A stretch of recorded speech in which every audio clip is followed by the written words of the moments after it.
Well, hello, Alison. This is Alison Wells joining us today, and I am so honored and grateful for you to be here on the podcast. How are you? I'm good, thank you. Thanks for having me. Wonderful. And one of the reasons we have you on is to feature you in one of my online courses called Deck of Dreams. But really, I just wanted to have a chance for people to know who you are and listen to your beautiful voice and hear your inspiration about creativity and gratitude.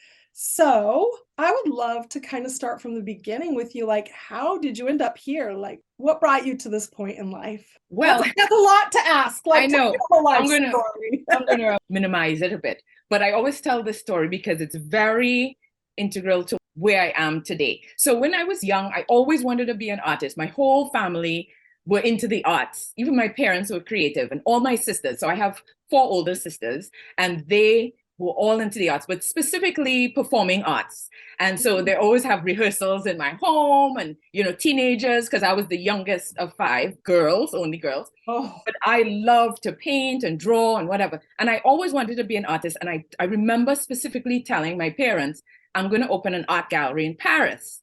And they were like, oh, that's wonderful. So they encouraged me and everything. So I'd tell anybody who would listen. And then years go on. And this is about when I was 6. And then I'm aged about 13. And one of my teachers, it was home economics, and she asked everybody, what do you want to be when you grow up? And everybody's going around. I couldn't wait for her to ask me. So I wanted to tell her I wanted to be an artist. I knew she would just be so happy. And everybody was saying the usual, which are great professions, doctors, lawyers, teachers. And then I came and I said, I want to be an artist. And her face just dropped. And she was like, what? You're going to starve. And she laughed and the whole class laughed. And I remember just feeling, what? No, nobody has ever told me that before. My heart sunk and tears came to my eyes, but I'm like, I'm not going to let anybody see me cry. So I laughed along with them. And it was funny how from that day, I told myself, I'm never going to be an artist because I'm going to stop. And so literally the way my life has gone, things have come my way. And I'm like, no, I can't be an artist. So time to go to college. I'm not going to art school. My parents are like, you don't want to go to art? I'm like, no, I don't.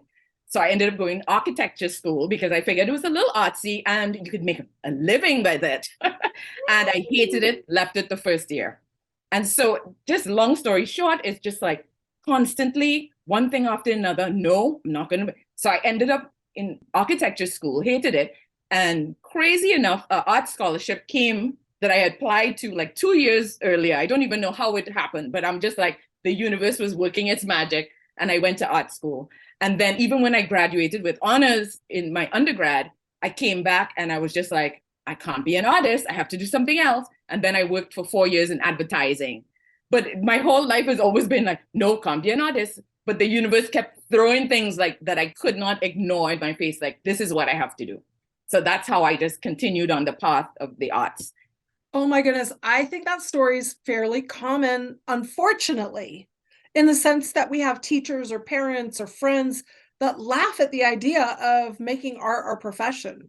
I know that I was raised as well around artists and creatives, and I still felt like there's no way I'm ever going to make money at it. It took me until my 40s before I finally connect the dots on how I could make it work, right? I was always determined that one way or another art was going to be part of my life. So I hope at some point all of these naysayers start biting their tongues, man. It's just so disheartening. I can just imagine how crushed you'd feel at that moment. And the crazy thing is that her voice creeps up sometimes. Like when you're in business or you're doing something and it fails or it doesn't go the way you want, it creeps up and like, you remember what she said, you're going to stop. Oh my gosh, is she right? And I'm like, nope, no, she is not. But it's funny, even as an adult, you still remember it because the pain was so raw, at that age.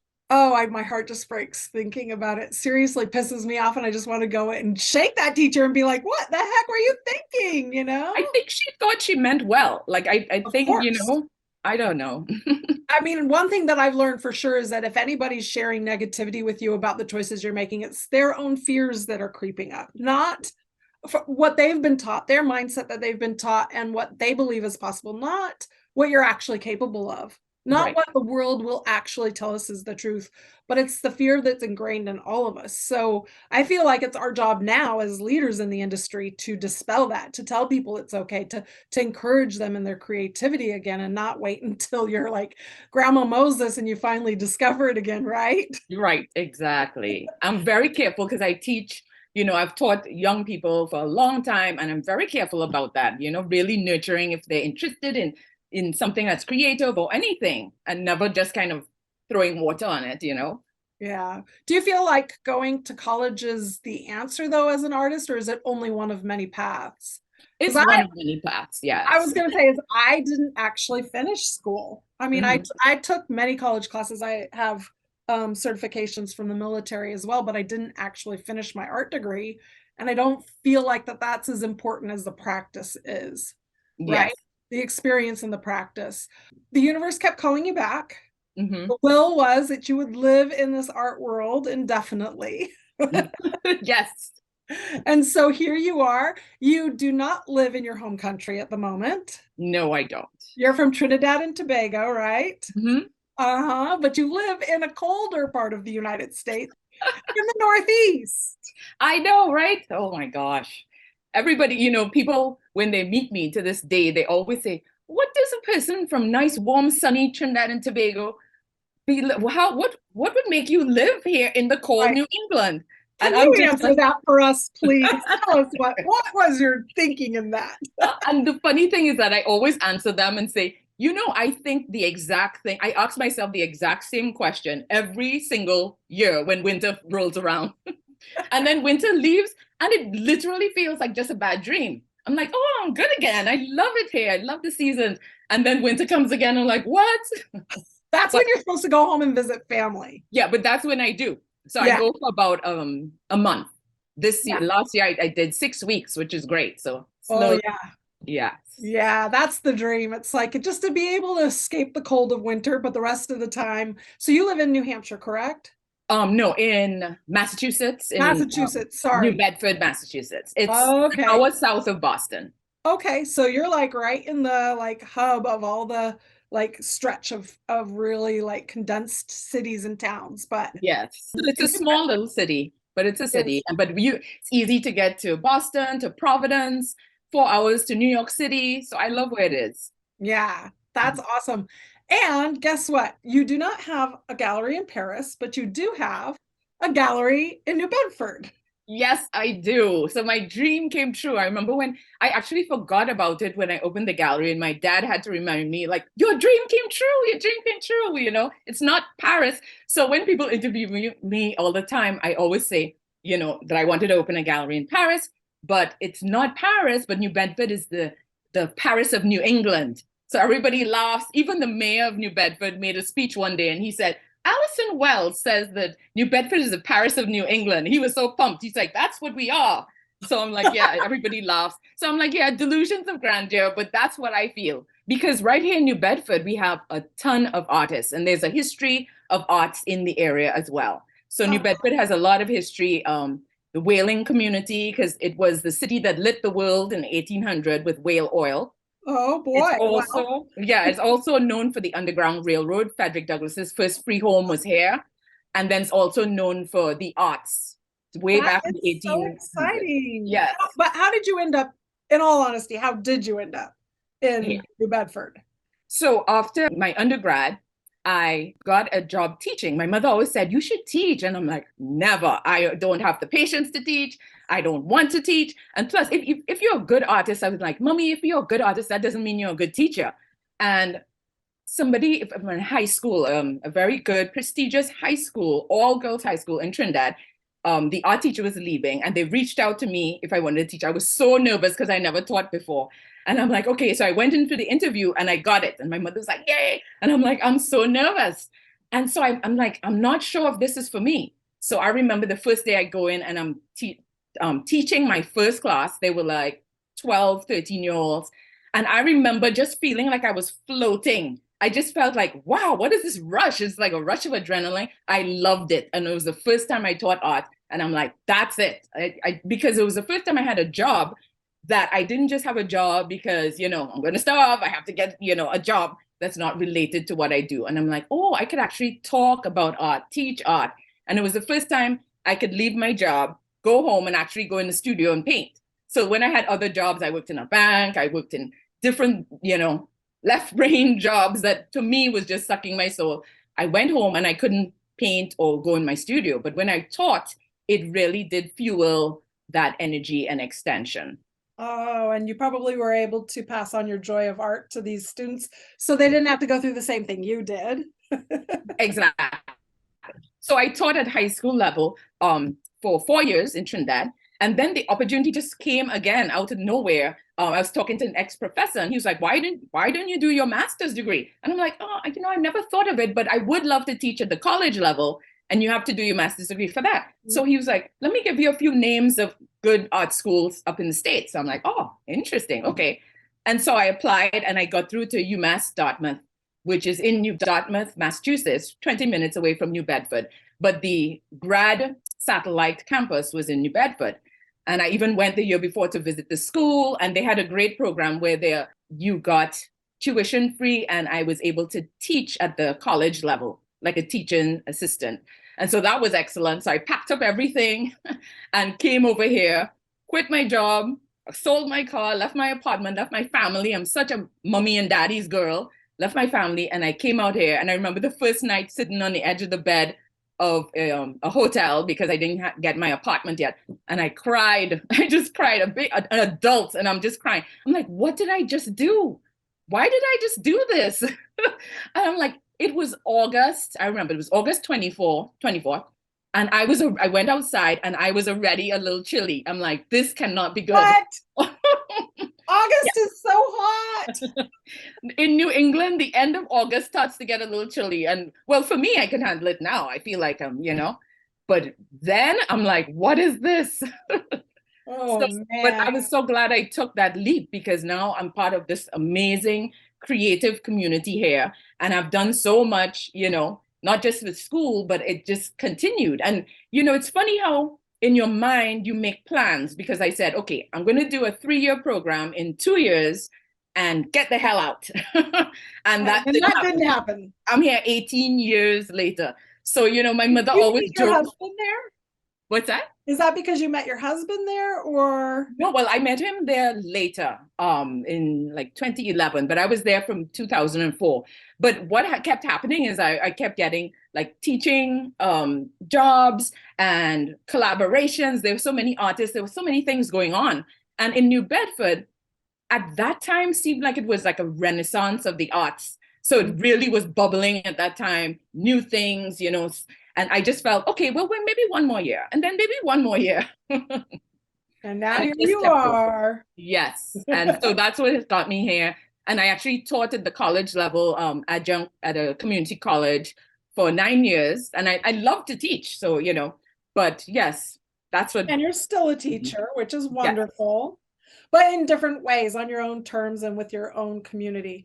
Yes. I am curious, how long have you had the gallery? Oh my gosh, in October will be 9 years.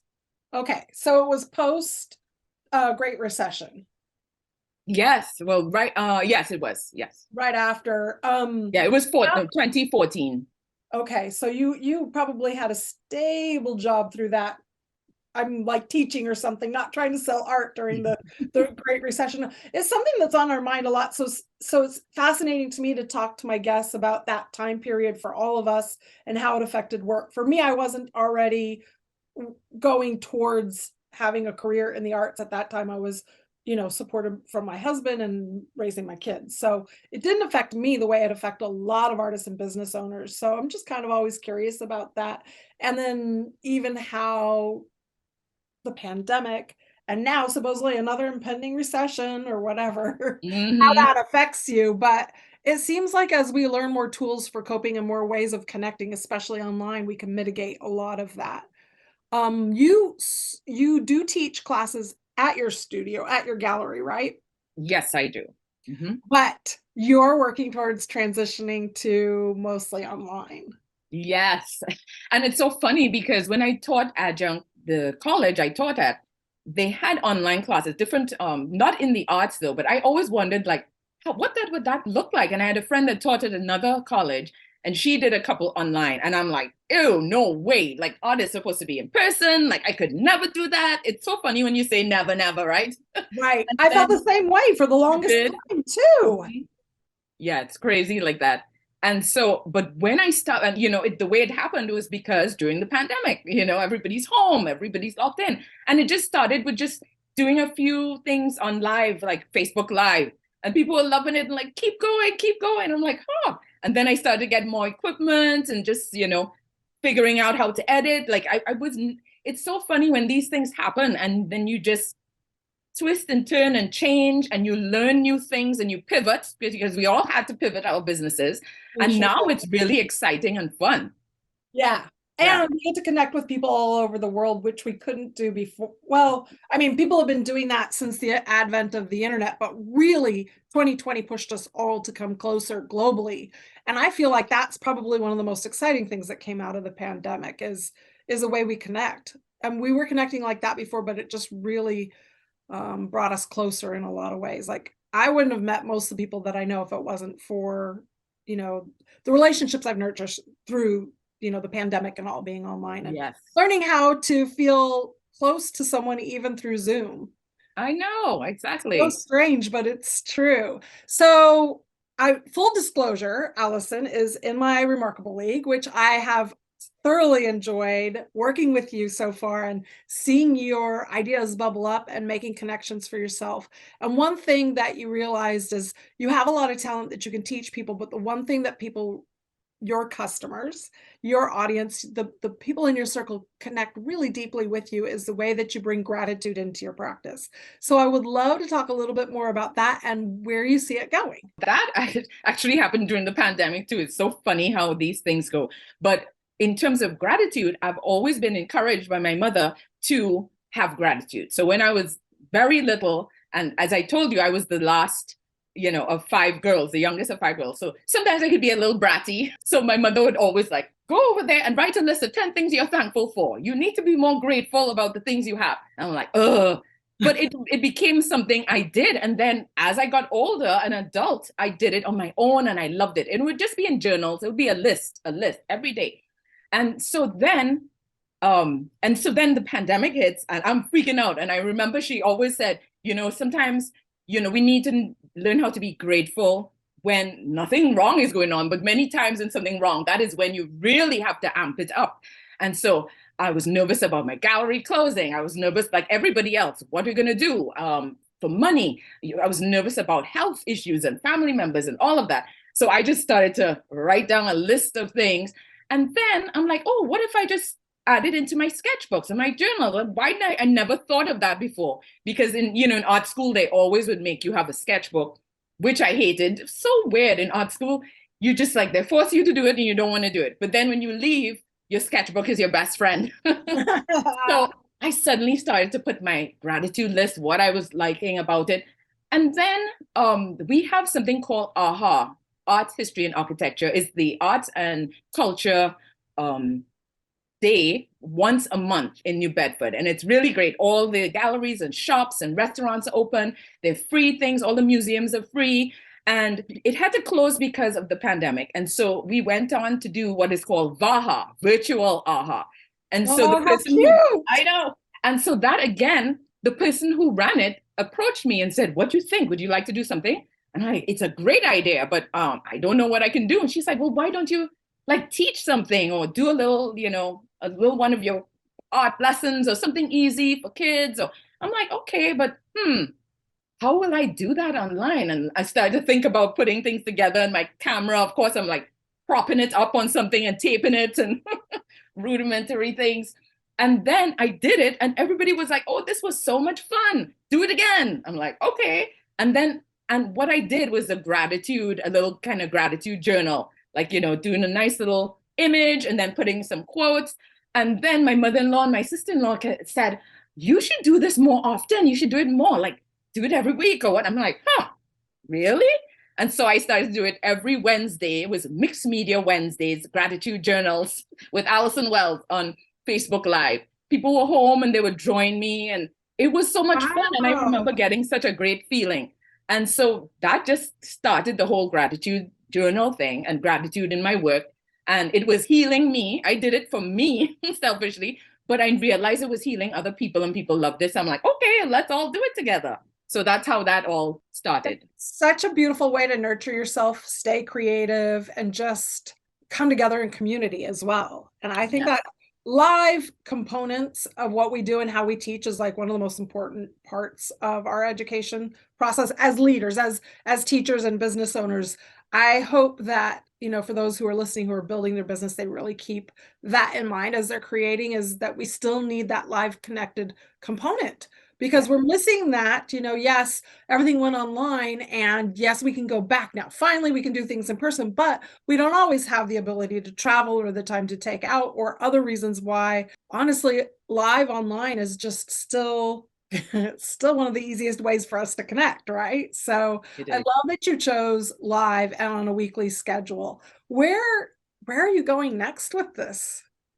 Oh, I'm putting you on the spot because I kind of know, because I might have the inside scoop on the backside. But well, when things started to open back a bit, I had to open back my gallery. So the gratitude journal, Mixed Media Wednesdays, stopped. People were like, oh, and so I stopped that. I went back to focusing on the gallery, but I was still doing the journals by myself, posting online and just getting feedback and, on social media and stuff. But I'm wanting to teach more online. So I started, a small membership. So I want to take that to the next level and maybe do a couple courses and stuff like that. So I'm really pivoting and seeing where it goes. I'm no longer trying to just hold fast on what I did before. I'm allowing it to flow, because the way I came here in terms of being an artist, after my teacher said it will never happen, and I believed her at one point, and the way the universe kept throwing things to me and I followed, I just know I'm going to be guided in the right way. And I was guided to you as my coach and made remarkable, and great things are happening. The gears are turning. And so I'm really excited about that. I'm excited too, because it seems like once someone has a chance to connect with you, they definitely want to be in your circle, in your world, and really appreciate your point of view. I enjoyed the Deck of Dreams lesson completely and learned from you, even in that. And of course, like I said, which you said was okay for me to repeat, I can just sign up for your course just so I can listen to your voice all day long. Because I love for me, it's an accent. I love how you speak. There's such a melody and soothingness about you and the way you approach things. So I can see how it's very healing for someone to be in your circle and be able to practice both the creative side and the gratitude side. So kudos to you, nonetheless. Kudos to you. Thank you. Thank you for saying that, because sometimes when you hear yourself back in recordings, you're like, ew. I know. We're all like that. So it's nice to hear. No, it's gorgeous, and you're talented too. So I feel like I'm excited to share you with my audience, simply just for the fact that they need to know who you are and what you're creating. And yeah, I always end my podcast interviews with my favorite question. So I just wanted to dive in and see what your answer is today for what is your big audacious dream? Well, that's easy. So I mentioned that I'm from Trinidad and Tobago. There's no place like home. I love where I live here, my second home. But I would like to, more and more, I'm staying a little longer. So I would like to do, and I thought 6 months in Trinidad when it's winter time, and then 6 months. But I actually just need like 3 months would be wonderful. And I remember my aunt, she lives in Denmark, and she and her family, she's from Grenada, in the Caribbean, and my dad is Grenadian as well. But she and her husband would go to Grenada every year for 3 months. And I'm like, that was my inspiration. I'm definitely going to do that. So I can easily see that happening, but I just want to be in a place, and especially now that I'm pivoting my business more online and teaching online, that might be more conducive. So I'd love to be able to live there 3 months of the year and then the rest here. So that's my big audacious dream, and I'm going to make it happen. That is a very doable dream if I were to say so myself. Can we come visit you there? Yes, definitely. We can do workshops. It will be wonderful. Yeah. But for me, when I travel, I love to see the inside, not just the tourist view or the corporate view of a hotel. And I mean, sure, that's always a nice thing to be able to be pampered. But for me, when I travel, I love to see the inside view, how people live, what they actually eat. And Yes. I think that that's something beautiful that you get to share with the world too. So I'm going to make my own personal selfish request that when you do start spending 3 months of the year in Trinidad, that you at least host one workshop where your guests and your artists can come and enjoy your company and your art and see what life is like in the beautiful, sunny, warm weather of in the wintertime when we're all cold. Yeah, exactly. That would be perfect. It Trinidad artist retreats. I love it. There you go. We'll I mean, I don't think anyone who's listening right now would argue with that at all. Yeah, true. So let's tell everyone where to find you, what offer you might have for them at this moment, and how they're going to connect. I know that you're on Alison Wells on Instagram, right? Yes, Alison Wells Art. With one L for Alison. Allison, yes. Allison, Alison. Yes. Alison Wells Art. Yeah, Wells, WELLS Art. And it's on all my social media platforms. So Instagram and Pinterest and TikTok and Facebook, all my and YouTube, which I'm going to be doing more of. So stay tuned for my YouTube. Also, so my gift was my PDF instructional guide, Mixed Media Gratitude Art Journals 101. Yes. So it's a PDF instructional guide, and I love going through it piece by piece, materials, everything. I even have at the end some pictures of my niece's artwork because I did gratitude journals with her, and somebody emailed me and said that was their favorite part. It's like, I didn't think of that, like gratitude journals for young people, for kids. For she's sure. 6 years old, and she did it. It was such a beautiful page.